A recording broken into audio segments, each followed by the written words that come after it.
जय हिंद दोस्तों। स्वागत है आपका त्रिज्या इसमें द सर्कल ऑफ एजुकेशन। दोस्तों मैंने जो है आपका हिस्ट्री में कहाँ तक पढ़ा था, साहित्यिक स्रोत तक बताया था। ठीक है, तो आज साहित्यिक स्रोत का जो आगे का भाग रह गया है उसे कंप्लीट करते हैं, फिर हम वैदिक काल के बारे में पढ़ेंगे। तो आइए शुरू करते हैं। दोस्तों मैंने जो लास्ट टॉपिक था आपका साहित्यिक स्रोत में, जो पिछले लेक्चर था, तो वहाँ पे मैंने उपनिषद वगैरह पढ़ाए थे। और अब जो पढ़ते हैं वो हम पढ़ते हैं स्मृति साहित्य। तो स्मृति साहित्यों की संख्या क्या है आपकी? 36 है। ठीक है, और इसमें क्या मिलता है आपका? प्राचीन जो है राजवंशों की जानकारी मिलती है। ठीक है, जैसे कि आपका विष्णु स्मृति है, नारद स्मृति है, इसमें क्या मिलती है आपकी? गुप्त काल की जानकारी मिलती है। ठीक है, मनुस्मृति है, याज्ञवल्क्य स्मृति है, इसमें काय की जानकारी मिलती है? मौर्य काल की जानकारी मिलती है। ठीक है, और जो याज्ञवल्क्य स्मृति है इसमें जो है जुआ खेलना को उचित बताया गया है। ठीक है, मनुस्मृति को हम धर्मशास्त्र कहते हैं। ठीक है, एक्चुअली जो मनुस्मृति है वो है तो राजनीति की ही एक तरह से बुक मान लीजिए।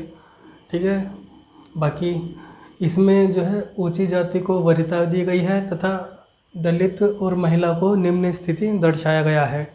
ठीक है, और जो इसमें विवाह की जो उम्र है वो आपकी रखी गई है 25 साल। ठीक है, और जो स्त्री की उम्र रखी गई है वो आपकी रखी गई है 12 वर्ष। ठीक है, तो उस हिसाब से तो ये आज की डेट में तो काफ़ी ये बदलाव जो है हो चुके हैं, और आज के समाज में ये सब जो प्रथाएं एडजस्ट भी नहीं हो सकती। दोस्तों जो प्रथा होती है ना, जिसकी आपको पता है कि जो पुराने टाइम में है, जो बाल विवाह की जो है आपकी प्रथा थी, तो उसी को देख के जो है ये लेखकों ने जो है उम्र का जो है यहाँ पे एक संख्या प्रदान की है कि इतनी होनी चाहिए। अब इसमें जो है 8 प्रकार के विवाह की जो है चर्चा है। ठीक है, और जो संस्कार हैं 16 हैं। ठीक है दोस्तों, जो है इसमें जो है सारी जो है ये आपकी जो भी इसमें नोटेशन दे रखी है किताब में, वो सारी अब धीरे धीरे बदलती जा रही है। लेकिन और जो इसमें दाह संस्कार को माना गया है वो आपका अंतिम संस्कार जो है माना गया है 16 संस्कार में से। ठीक है, अब इसमें जैसे कि रण, तो रण कितने प्रकार के होते हैं जो दर्शाए गए हैं? तो आपके 3 रण होते हैं कि एक तो देव यानी कि भगवान ने आपको ज़िंदगी दी है, ठीक है, लाइफ दी है, तो उसका एक कर्ज है आप पे। ठीक है, दूसरा गुरु यानी जिससे आपने सीखा है। ठीक है, सीखा का मतलब ये नहीं है कि शिक्षा है। ठीक है, तो सीखा हर तरीके से सीखा। ठीक है, चाहे वो काम सीखा या कुछ भी सीखा। ठीक है, तो एक गुरु का ऋण हो गया आपका, एक पिता का ऋण हो गया। ठीक है, पिता का ऋण यानी कि वो आपको खिलाता पिलाता है, बड़ा करता है, तो उसका भी एक ऋण हो गया आपका। तो ऋण जो मान्यता दी गई है वो आपकी 3 प्रकार के ऋण यानी कर्ज को दी गई है कि आप इनका जो है चुकाएं और चुकाने की कोशिश करें, जो कि असंभव बात है। और पुरुषार्थ, अब इसमें आते हैं पुरुषार्थ के बारे में। पुरुषार्थ जो है आपके 4 प्रकार के दिए गए हैं, धर्म, अर्थ, काम और मोक्ष। ठीक है, धर्म में हमारा क्या तात्पर्य है? धर्म यानी कि अपना कर्म करते रहो और कर्तव्य निभाते रहो, तो उसी को जो है हम यहाँ पे धर्म पुरुषार्थ की जो है व्याख्या की गई है इसमें। दूसरा अर्थ, अर्थ का मतलब ये है कि पैसा यानी कि उचित धन कमाओ। ठीक है, तो पुरुषार्थ की व्याख्या यहाँ पे उचित धन कमाने के लिए दी गई है। दूसरा काम, इच्छा। ठीक है, जो भी आपकी डिज़ायर है या काम है या इच्छा है, ठीक है, तो आप उसे जो भी है अपने, ठीक है, उचित और जो है सामाजिक परंपराओं को ध्यान में रखते हुए जो है आप उन्हें पूरा कीजिए। और दूसरा पुरुषार्थ, मोक्ष, यानी कि जब आपकी उम्र जब ज़्यादा हो जाए तो आप जो है भगवान में विलीन हो जाइए। ठीक है, सामाजिक कार्य कीजिए। तो इस तरह से जो है पुरुषार्थ की व्याख्या दी गई है। ठीक है, अब आते हैं आश्रम के बारे में। दोस्तों आपने पढ़ाई होगा कि 4 तरह के जो है आश्रम होते हैं आपका। ठीक है, कौन सा? एक ब्रह्मचर्य आश्रम, दूसरा गृहस्थ आश्रम, तीसरा वानप्रस्थ आश्रम और चौथा सन्यासी आश्रम। ठीक है, तो जो हमारी 0 से 5 साल की उम्र है वो तो हम बाल्यावस्था में काट देते हैं, क्योंकि उसमें तो हम कुछ कर नहीं सकते, क्योंकि वो चलना फिरना समझना सीखते हैं। अब 5 से लेकर 25 साल की जो उम्र है उसे क्या गया है आपका ब्रह्मचर्य आश्रम। ब्रह्मचर्य आश्रम में जैसे कि हमें शिक्षा पे ज़्यादा ध्यान देना चाहिए और शिक्षा पर ही देना चाहिए। दूसरा आता है आपका गृहस्थ आश्रम। शिक्षा होने के बाद आपको अपना परिवार बनाने के लिए प्लानिंग करनी चाहिए, ठीक है, नौकरी वगैरह। तो 25 से 50 साल की उम्र में काम वगैरह करो, नौकरी करो, ठीक है, परिवार बढ़ाओ अपना। और इसे जो व्याख्या दी गई है वो गृहस्थ आश्रम की दी गई है। तीसरा वानप्रस्थ आश्रम 50 से 75, ठीक है, जब आपने परिवार बना लिया और उचित समय परिवार को दे दिया तो अब समाज को भी वक्त दो, ठीक है। सामाजिक और धार्मिक कार्य करो जिससे लोगों का भला हो सके, ठीक है, आने वाली जो पीढ़ियां हैं बच्चे सीखें, ठीक है, भलाई किस तरह करते हैं। तो इस तरह के जो मोटिवेशन होंगे, अगर इस एज की उम्र में, अगर जैसे कि नेता आपको पता ही होगा कि सभी जो है ओल्ड एज उम्र में होते हैं, तो वह अपने इस क्रम का जो है पालन कर रहे हैं, सामाजिक कार्य कर रहे हैं, ठीक है, और धार्मिक कार्य करते हैं, दान देते हैं या जो भी जनता की भलाई के लिए कार्य करते हैं, तो वो वानप्रस्थ आश्रम का जो है कर्तव्य निभा रहे हैं, ठीक है। तीसरा सन्यासी। जब आप में चलने फिरने की शक्ति कम हो जाए तो आप जो है तपस्या का मतलब यह है कि आप भगवान में लीन हो जाइए और अपनी मृत्यु का अंतिम समय तक इंतज़ार कीजिए।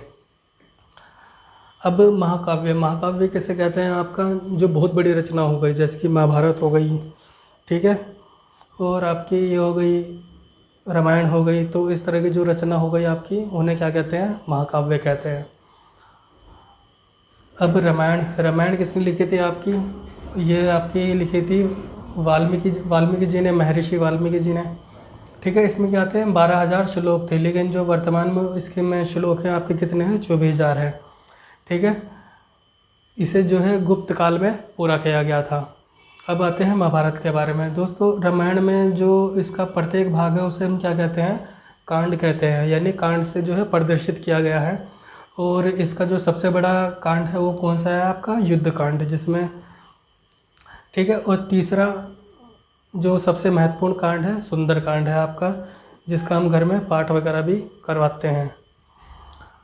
और अब आते हैं दूसरा, ठीक है। महाकाव्य आपके दो थे ना, एक आपका रामायण था, दूसरा आपका महाभारत है। महाभारत की जो रचना है इसने की वेद व्यास जी ने की, ठीक है। इसका जो प्रारंभिक नाम था वो कौन सा था, जय संहिता था। इसमें कितने श्लोक थे, 8800 श्लोक थे, यानी कि 8,800 श्लोक थे, ठीक है। वर्तमान में इसमें कितने श्लोक हैं, 1,00,000 श्लोक हैं और अभी जो है बढ़ते ही जा रहे हैं, ठीक है। महाभारत के जो खंडों को जो है वो क्या कहा गया है, पर्व कहा गया है, ठीक है। यानी कि इसमें जो है 18 खंड हैं, प्रत्येक 18 खंड या आप लेसन, ठीक है, पार्ट या चैप्टर कुछ भी आप समझते हो अपने दिमाग में, तो खंडों को क्या कहा गया है, पर्व कहा गया है, ठीक है। सबसे महत्वपूर्ण पर्व है इसमें भीष्म पर्व है, जिसे ही भगवत गीता का नाम दिया गया है, ठीक है, या जिसे गीता हमने माना है।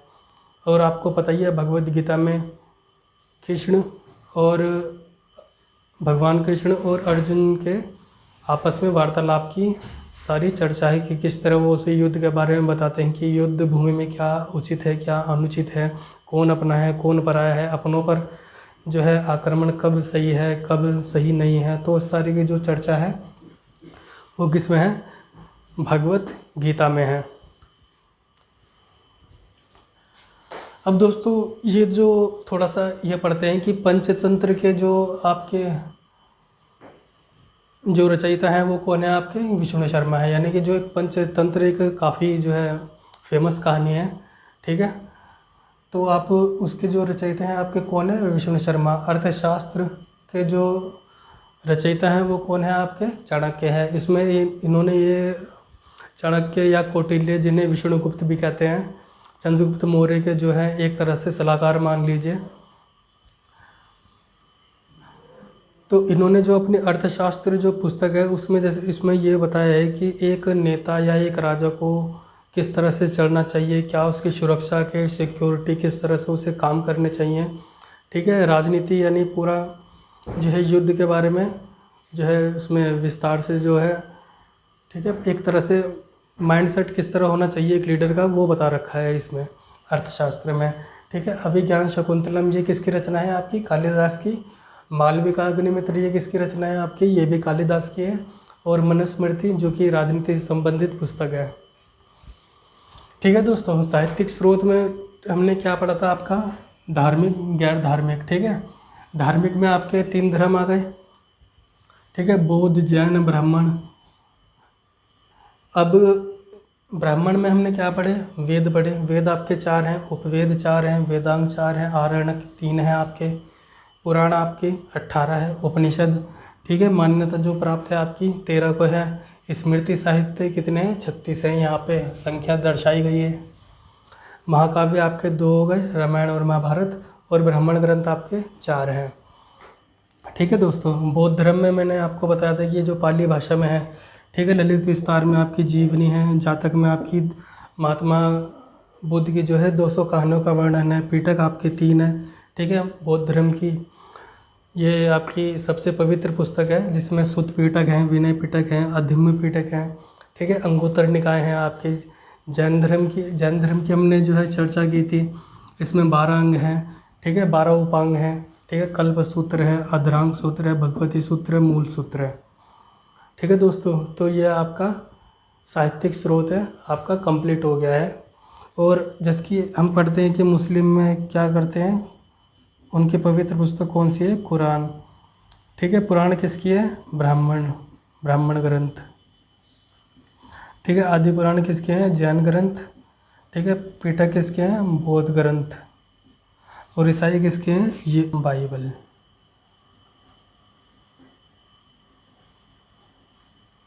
ठीक है दोस्तों, तो ये आपके हो गए धार्मिक में जैन, बौद्ध, जैन और ब्राह्मण बारे में जानकारी है। बाकी हम डिटेल में इन्हें धीरे धीरे जैसे ही आते रहेंगे तो बारी बारी सब के बारे में पढ़ेंगे, सिख धर्म के बारे में भी पढ़ेंगे। साहित्यिक स्रोत यहाँ पे जो है कंप्लीट हुआ। और अगले लेक्चर में हम क्या पढ़ेंगे?